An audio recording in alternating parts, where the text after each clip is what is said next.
À Nairobi, le ministère des Affaires étrangères plaide pour un moratoire sur l'envoi des travailleurs kényans en Arabie Saoudite. Ces 2 dernières années, ce sont près de 89 Kenyans, pour la plupart des employés comme domestiques, qui sont morts dans des conditions que le ministère juge douteuses. Explication à Nairobi avec Florence Maurice. À en croire l'Arabie Saoudite, la plupart de ces travailleurs domestiques kényans décédés sur son sol auraient succombé à des crises cardiaques. Mais le secrétaire d'État kényan des Affaires étrangères ne cache pas ses doutes sur cette version officielle.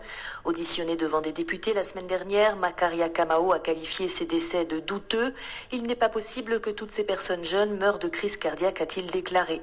Depuis le début de cette année, 41 travailleurs kényans décédés ont déjà été recensés. C'est 10 fois plus qu'en 2019, bien plus également que dans les autres pays du Golfe, tout aussi friands de cette main-d'œuvre bon marché.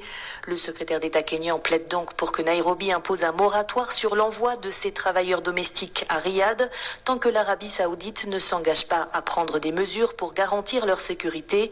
Le recours à ces travailleurs est en effet encadré depuis 2015 par une convention signée entre le Kenya et l'Arabie Saoudite.